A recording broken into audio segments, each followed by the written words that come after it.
making that initial vocal, seeing her on the piano and just being super like kumbaya type style in the studio was so fun. It's the new hit list on 102.7 Kiss FM. I'm Kayla.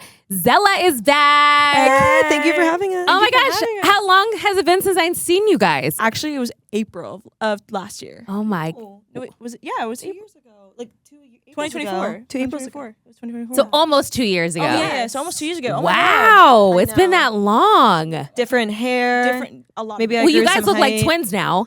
People do say that. It was I'm so glad we're doing unintentional, but I'm so happy about it. Yeah. Like, Every time I see you guys on Instagram or whatever, I'm like, they look more and more alike. Like, I don't even, mind you, they're not sisters. We're going to go through the We're not. backstory kind of again. Okay. Even though they were here before, we're going to do it again. So, you guys want to introduce yourselves? Yeah, I'm Juge. I'm Kiana. And we're Z3lla.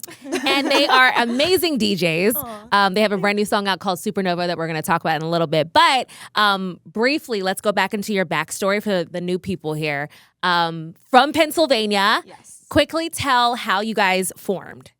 Well, we started off as friends. So I'm from Philly and Kiana's from LA. She's Persian.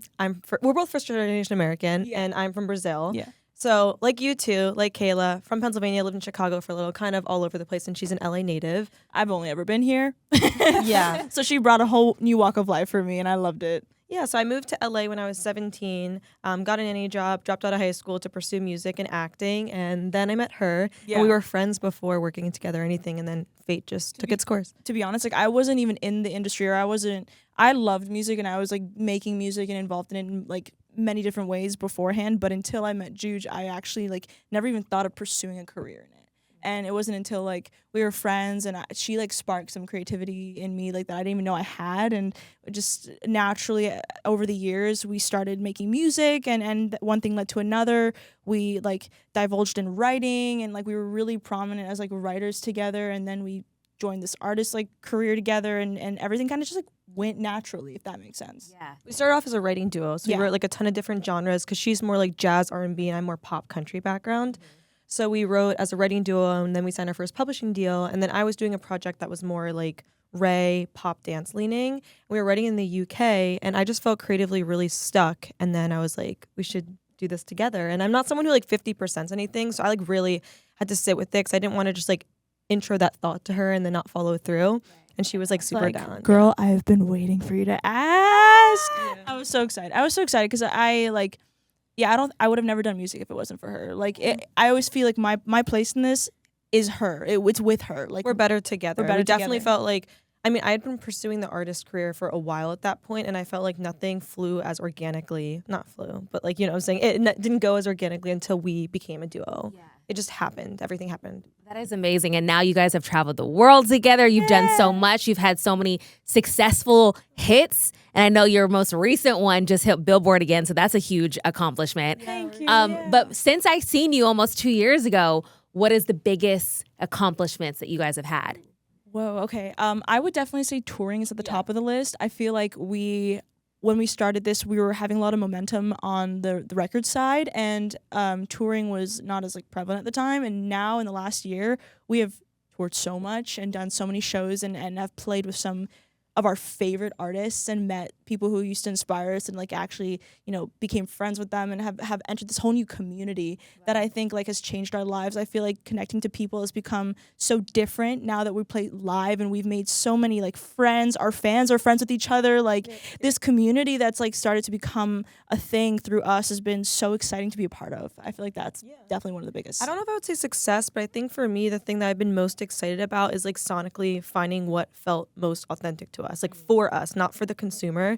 Like for a while, Kiana and I started doing UK house. So the last time that we saw you, our number one Why Should I was UK house. And we're signed to a publisher that is very successful in UK house. So we were really excited to do that because that's what felt right. But it didn't feel like us. And it wasn't until touring and when we like played the music live that we were like, this feels good, but it doesn't feel like us. So then we took the past year to sonically like re-inspire ourselves creatively. Oh my God. Creatively, and really figure out like what feels the best for us. And Supernova is a good touching point. It's a little bit of the old, a little bit of the new, but now we're about to release in 2026 hyper bass. So it's like hyper pop elements meets bass elements, and it's new for us, but we spent the past year. It's like our baby. So it is our baby. yeah, we debuted it live in Toronto at Rebel, and that was like so exciting. It felt incredible. I think that was for one of the first shows like we really played, and I was like, this is us. Like, this is us. We did 40% live show. Like, we sang live. Like, it felt like the experience like made me feel so like this is what I'm meant to do. Yeah. What went into kind of finding this new sound? Like, what did it take? Did it just take experimenting in the studio, or I don't know, some work outside of the studio just between you two? I think both. Yeah, I think both. Like, we're best friends first. That's the thing about me and Juge. Like, no matter what we do, like, she is a sister to me, and we're family. So it's like, I feel like we've grown a lot as individuals in the last year. I feel like we became even more and more comfortable taking risks, and I feel like we've become comfortable with like really trying our best to find like who we are, and I think that takes a lot of courage. I feel like I've gained a lot of courage in the last year personally, and she's been really helpful with that.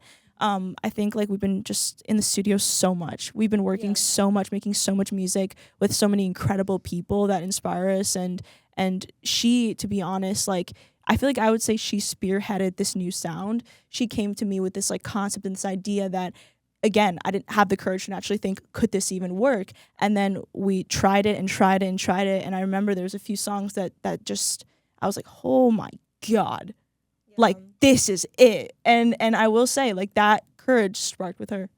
Yeah, I'm really excited because Supernova is like not hyper bass. It's not what we're like really divulging into next year. And we just had a song come out with Avello on Ophelia a few weeks ago that was like he's a bass artist. So it was a good like hint towards what's to come.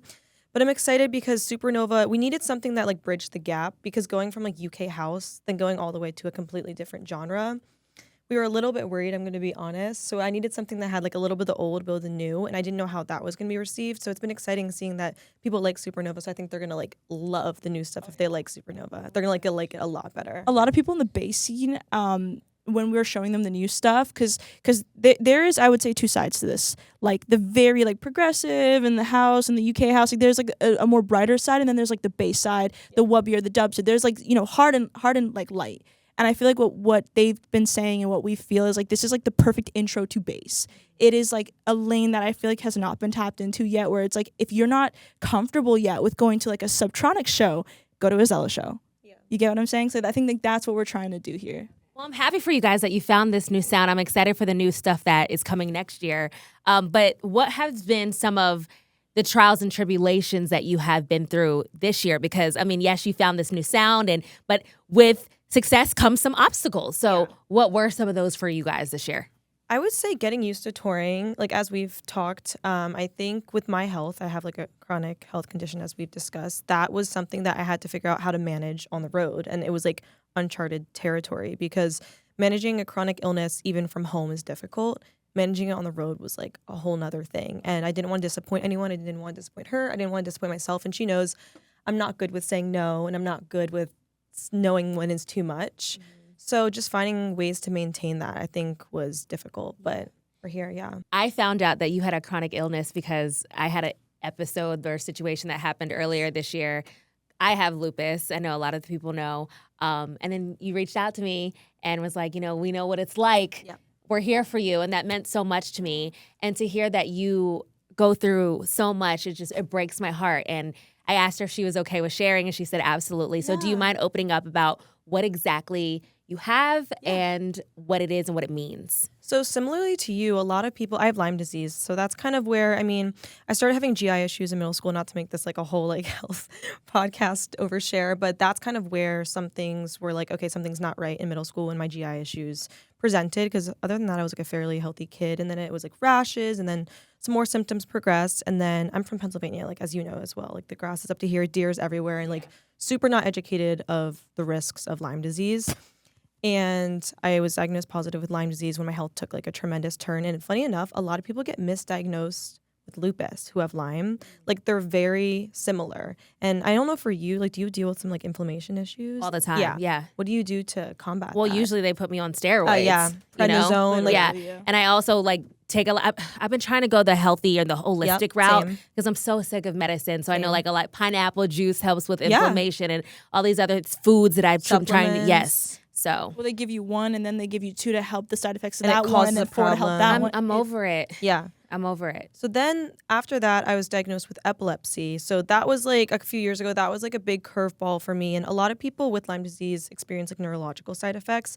So I just thought it was a complication of Lyme disease, but there's so little information about Lyme disease. It wasn't recognized as a chronic illness by the CDC until this year, which is so upsetting and disappointing that it takes like a ton of celebrities coming out with this illness when so many people nationwide, I mean worldwide, suffer with it to not recognize it. Like there are countries in Europe and stuff that are so further along than we are in healthcare in terms of like chronic illnesses from what I see. What's helped me, trying to think, I mean, having her is really helpful. Doing it alone would be extremely hard. Trying a lot of different things. I've been on a lot of different medications. I've had experimental surgeries and stuff this year. I think just being my own advocate has been, because I love to work and like I won't say no, but the thing is I had to figure out how to implement self-care and also implement being my own advocate, because like I said, there's hospitals, doctors that don't even know how to treat some of these flares, that I have to be the one who cares the most about my health, because at the end of the day, it's going to affect me and me only. Yeah. I know she loves this life. She loves like the music. She loves what she does, and she's very tapped in, and she's the hardest worker I've ever met. Like I've adapted a lot of my work ethic by just watching her.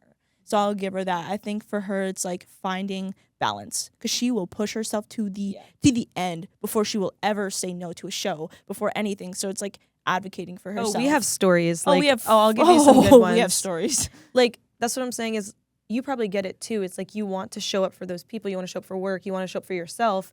And you present this picture, but like no one has any idea. Like, especially even like for us, like we're in a business that runs around nightlife. There are so many shows I've gone to the hospital. When we played Fonda with Disco Lions, went to the hospital after that one. No one has any idea. Nobody even Miami knew. Music Week, I was with the, what's it called? The Paramedics. Paramedics before, and they're like watching. They were me like from on threatening stage her not to make get sure I'm on not gonna stage. pass out. And she goes on stage, and they're like looking at her on stage, jaws like, Oh and then while she's performing, and then she goes like, Yeah, I literally was like, I'm Thumbs good, up. because they were like, you're not clear to play, and I was like, I'm okay. One thing that people don't know with epilepsy is my epilepsy is not photosensitive, so like flashing lights don't bother me, because people are like, how the hell are you on stage? The majority of people with epilepsy don't actually have problems with flashing lights. I've just found ways to adapt, but no, there's crazy stories that people, I just don't even like sharing some of them, especially early on in our career. Like right now, we're still growing and developing, that I don't want people to see me as unreliable. But now, honestly, we've gone through so many trial and tribulations. I feel like if anything, it shows strength and resilience rather than weakness. So, Yeah, I agree. I mean, I think for me too, I was embarrassed. I didn't tell anybody for like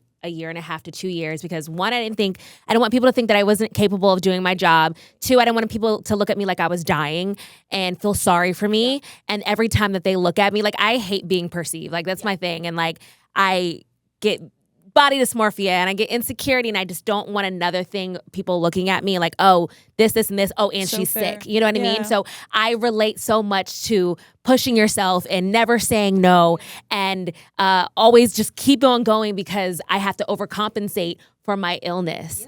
And it wasn't until about like maybe this year when I got sick that I realized like I can't keep pushing myself to no end, or I will end up in the hospital like I was. You know what I mean? I agree. And I appreciate you for telling your story. I know you say that you didn't really want to share, or like you were. Oh no, I'm happy sharing about it now, but I think it took some like took push her from time. her I get as it. well. Yeah, But Yeah. so many people have this. Like I have heard from listeners who are like, I have lupus, I have Lyme disease, I have this, and seeing you talk about it so openly, it's like it helps me get through it. And so that was like my turning point where I was this finally year, like, I remember seeing that you were in like, if you don't mind sharing, like the hospital for. yeah, it was But in April. Did that happen out of nowhere for you? It happened out of nowhere.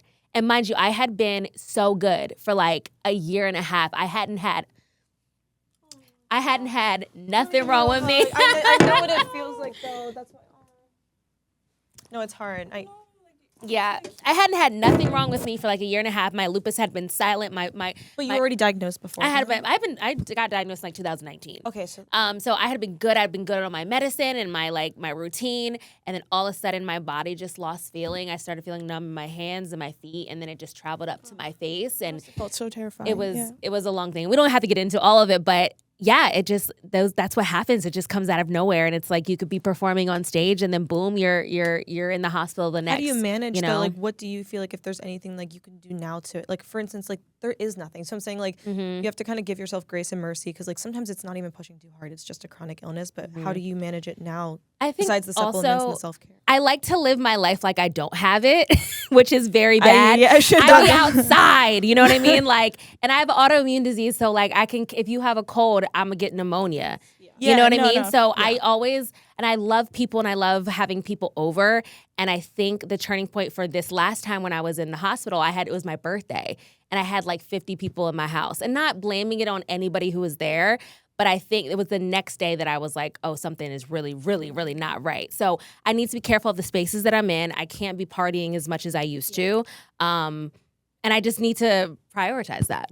So It's setting boundaries. Like, to be honest, you would not believe how many people, like, we don't really drink, to be honest. Like, when we play, we, like, for some reason there's a bottle of tequila on our rider, but we never actually drink it. We just give it out to, like, people. But to be honest, like, once in a while when she's feeling really good, we'll indulge in it. But for the sake of just being able to travel so much and keep up with, like, our health, I honestly don't have a chronic issue, but I've developed like a lot of these habits from her because I see that it could help anybody, to be honest. And it's not sustainable. It's not sustainable. I think we glorify, especially in our industry, like we work in the nightlife aspect as like the arts and entertainment, but like we glorify this like the space, like the Miami, staying up till 7 a.m., like drinking all, like it's not sustainable. No. It's really not. There's a burnout for anyone with or without a chronic illness. yeah. It's okay once in a while, like, you know what I mean? To each their own, but I think that like generally, like, we're still lit as hell without having to be on alcohol, like, you know, be on, like that's just who we have a are. 7 a.m. flight to catch the next day. Like even without a chronic illness, I don't want to be drinking till, you know. We like, go back to our like Airbnb and then we have to be leaving for the airport in an hour. Like that sounds horrible. Like at that point, but I will say like balance is super important. She's had to advocate for herself at shows when people are like basically like party pooper. No, they're just kind of they throw shade. They're like, what, are you an alcoholic that you can't drink or like come on. It's like. You never know what people are going through. And I've learned, especially from like Selena Gomez and the criticism that she got online, people saying things about her weight and how she looks or how she talks. Prednisone, like I like have seen the way that my face and body will fluctuate with different. But people don't know that. But they think, oh, she's doing this, she's doing that. They have no idea that it's actually something that she can't even control. And people will just like talk online and just be rude and mean, and they have not her obligation no idea. So anytime that people are going after celebrities, freaking Ariana Grande right now, like it's just, you have no idea what's going on in her personal life. So to be able to sit there and say this, and this, like, you know, is disgusting. Leave it alone. No, like mind your own business.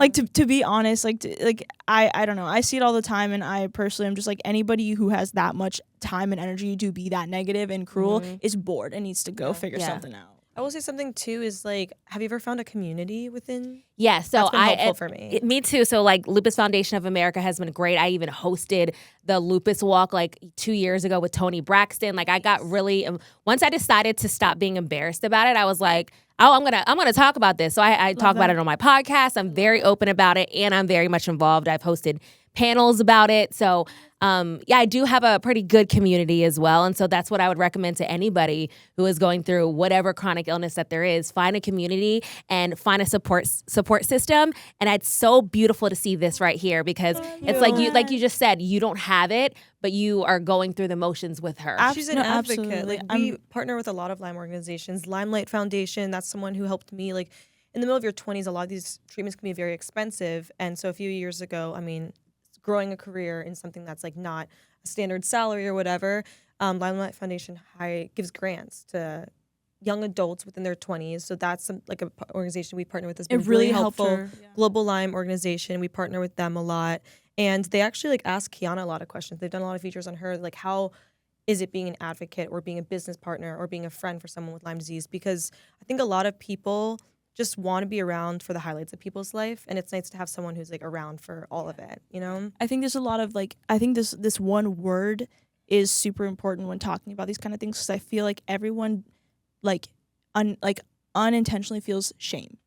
I feel like shame is a really big word. I think like when it comes to like whether we're in the industry, like talking to people in the music industry, not wanting to get judged, it's all around shame, or wanting to, when you need help and you need to ask for it, it's all like centered around shame. And I feel like that's something that just like, I hope one day just does not exist, because to be honest, like if anything, it's people like you, and it's people like you who make everything worth it at the end. Like your work ethic, your struggle, it creates who you are. I wish it didn't, but with it being present, it then it just adds to who you are as a person. I feel like her message is so important. I want Z3lla to So be is yours, your support and Yeah. patience. That's another side of the story that often gets overlooked, the caretakers, the friends for people like us. You know what I'm saying?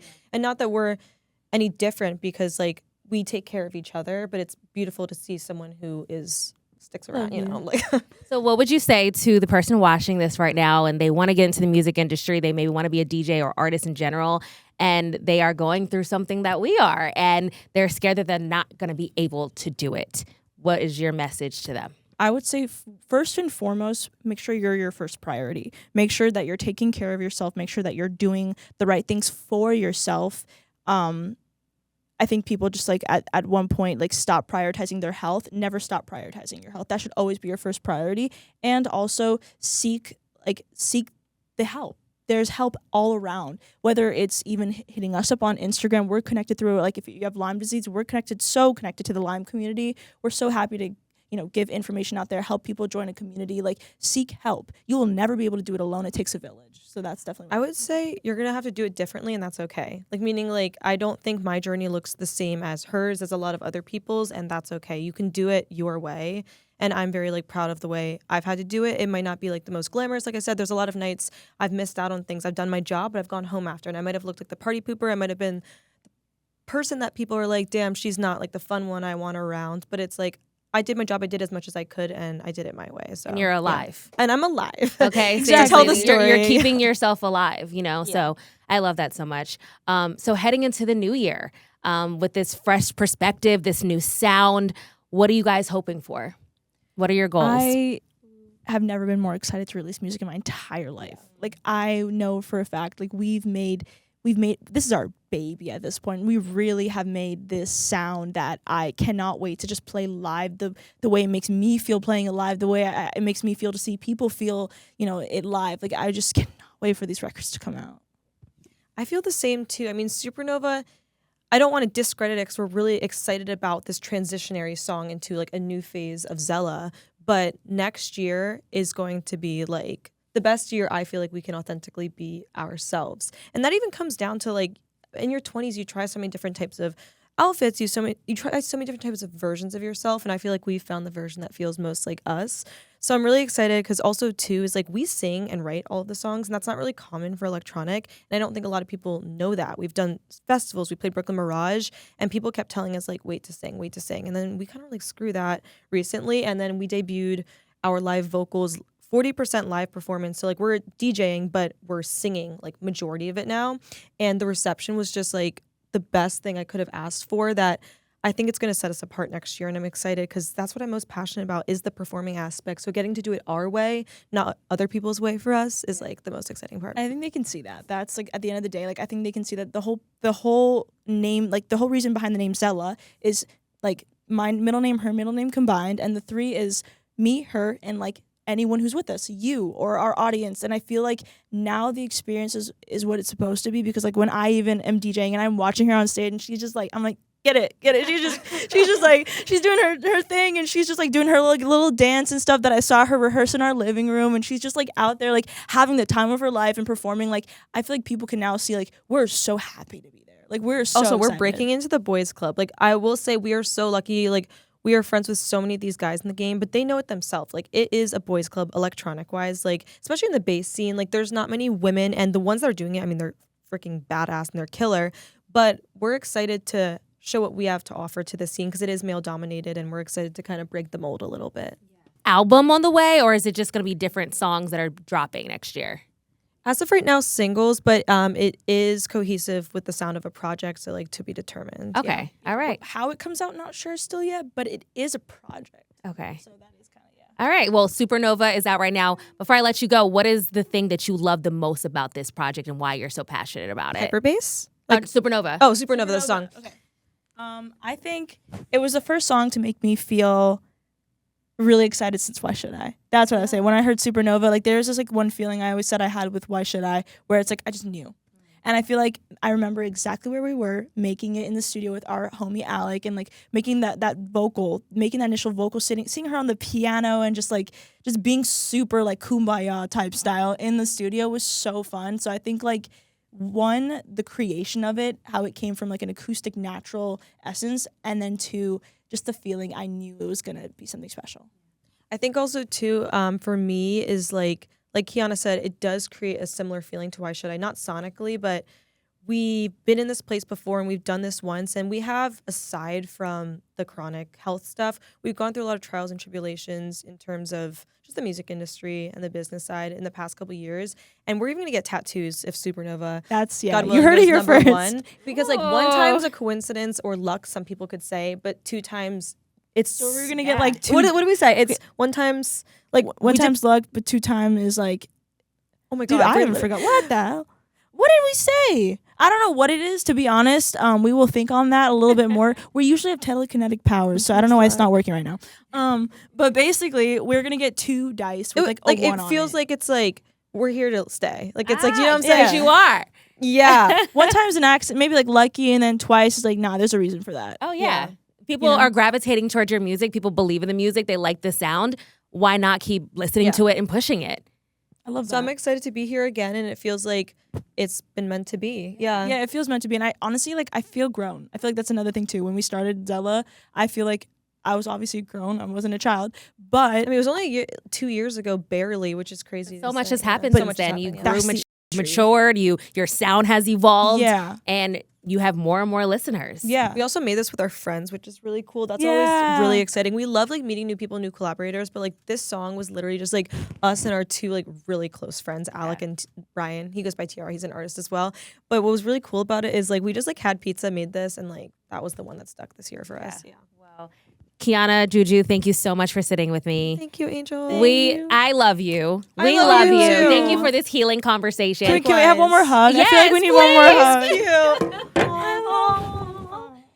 Conversations like these are so important. So again, we're going to leave the link down below to the foundations that you were talking about, yes, the ones that I was please. talking Absolutely. about. Amazing. And if you are going through something like that, we are all available. So to here for listen. you. Yeah. Any last words? Well, thank you. Stay tuned, we and love thank you so much, Kayla. No, I think the biggest thing for me is like you're so good at your job, and I think you just need to hear. No, seriously, like we haven't done like a press tour, any sort of interviews. It's been like now this year we've literally just been like studio and then shows. Like we kind of like we're like that's all we want to do this year. But people ask the same questions, and like not that that's a bad thing, but you're so real, and the fact that you're able to like tell a story and bring emotion out of somebody else through your story, like you're real for that.